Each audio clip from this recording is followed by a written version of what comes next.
You say slow down.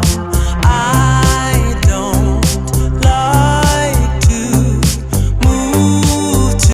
বড় সাইজের এবং মাঝারি সাইজের সেদ্ধ আলু আমি 3টে নিয়ে এসেছি। এই আলুকে স্ম্যাশ করে নিচ্ছি।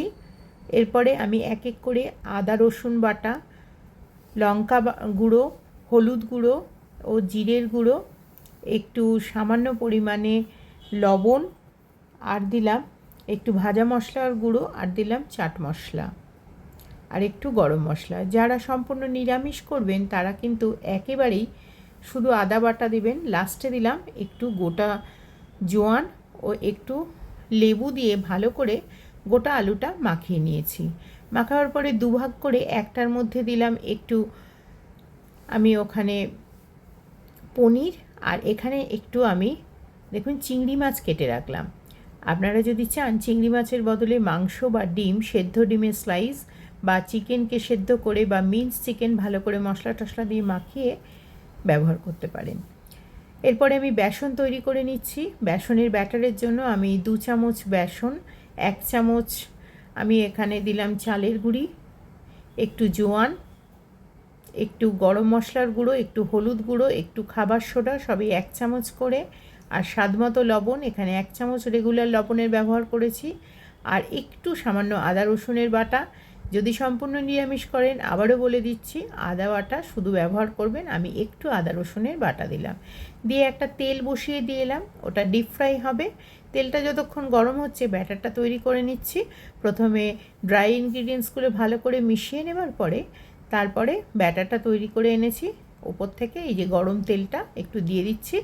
গরম তেল দিলে যে কোনো ভাজা খাবার একটু মুচমুচে হয়।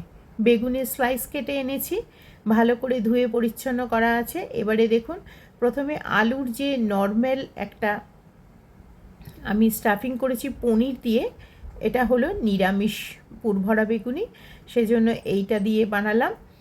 আপনারা পনিরের বদলে যদি সবজি টবজি দিয়ে বানাতে চান সেটাও বানাতে পারেন। আমি টুথপিকের ব্যবহার করিনি, টুথপিক মুখে লাগবে, বেগুনিতে ভালো লাগবে না, সেজন্য টুথপিকের বদলে এইভাবেই দিলাম এবং উল্টো দিক করে রাখলাম যাতে বেসনের মধ্যে সম্পূর্ণভাবে মিশে যায়। আরও একটা পাতলা দেখে একদম বেগুনের স্লাইস নিয়ে এলাম এবং এটাকে আমি আমিষ পুরভরা বেগুনি বানিয়ে দেখাচ্ছি। প্রথমে দেখুন এবারে এটার মধ্যে কিন্তু পনির দেওয়া নেই, যে ভাগটা সেটা, আর তার সাথে একটা করে কাঁচা চিংড়ি মাছের ছোট ছোট অংশ একটা দুটো করে দিয়ে দিচ্ছি।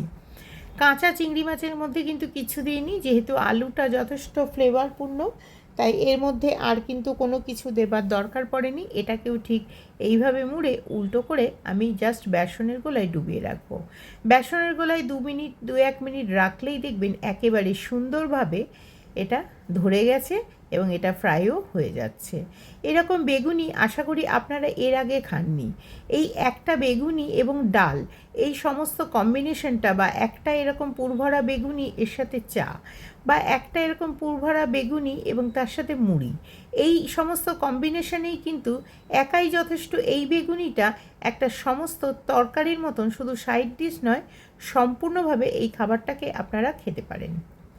তাহলে কেমন লাগলো আজকে আমার এই নতুন একেবারে অভিনব পুরভরা আমিষ ও নিরামিষ বেগুনি? যারা আমিষ খাবেন তারা আমিষের মতন, যারা নিরামিষ খাবেন তারা নিরামিষের মতন বানিয়ে নেবেন।